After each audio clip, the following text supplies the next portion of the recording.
Comme j'ai dit à l'instant, j'ai une application REST. Cette application REST se matérialise par un seul fichier dans sa forme TypeScript.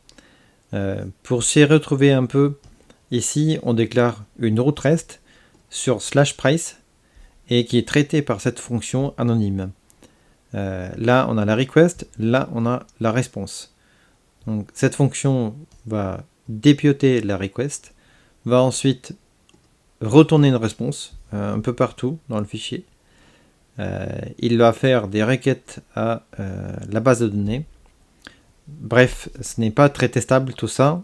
Il y a la base de données et il y a aussi ceci qui n'est pas impossible à tester mais qui n'est pas facile à tester dans le sens où la request c'est un objet générique, on ne sait pas trop quoi mettre dedans. Et la response, il n'y a pas de valeur de retour de cette fonction.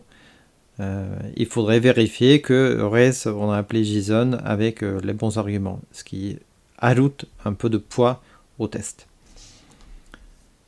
Autrement, c'est pas du code très propre et il y a un peu de logique très bas niveau et un peu dupliqué ici.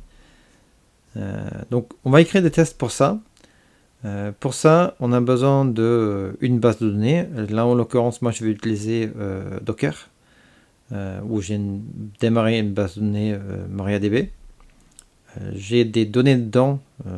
Il y a du code ici qui injecte les données qu'il faut. Et j'ai tout simplement à appeler la route REST pour tester ça. Donc, je vais lancer les tests.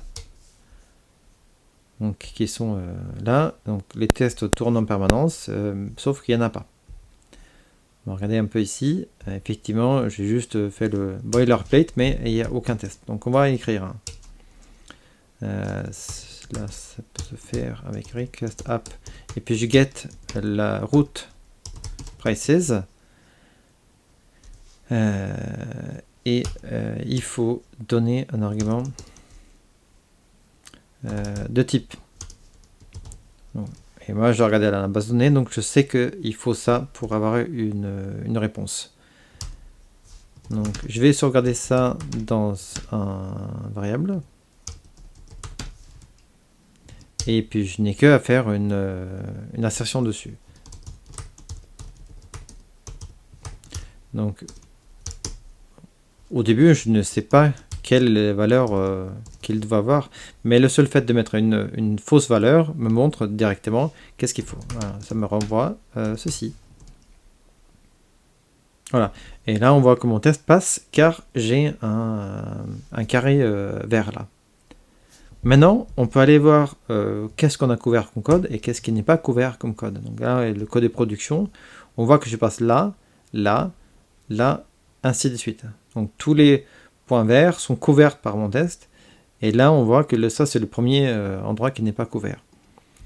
Donc ce que je peux faire, c'est que je peux appeler ça en faisant en sorte que requery age soit inférieur à 6. Allons faire ça. D'abord, je vais peut-être nommer ce test-là. It is 35 for by default.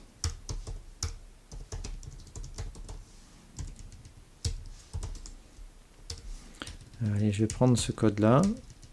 Je vais le coller là. Je vais dire qu'on a âge égale 5 ans. Et là, mon test me dit qu'il faut 0. On le voit ici.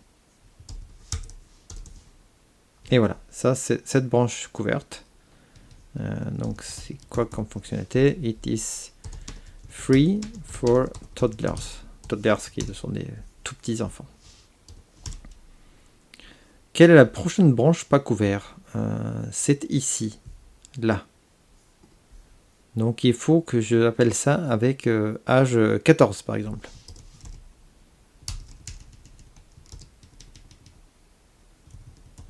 Ouais, ça c'est pas forcément utile. 14. Et donc ça c'est 25.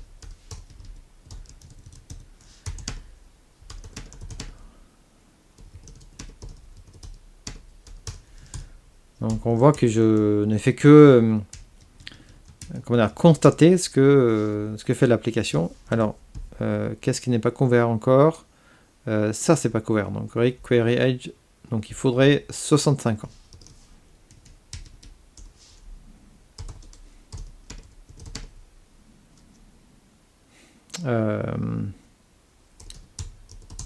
Above 64.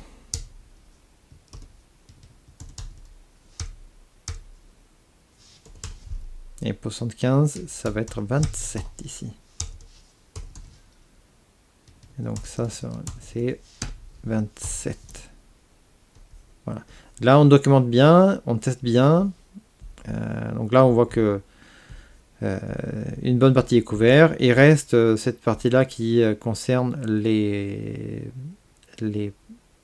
forfaits qui sont de nuit. Alors, vous avez compris comment on procède et je vais zapper pour avoir tous les tests.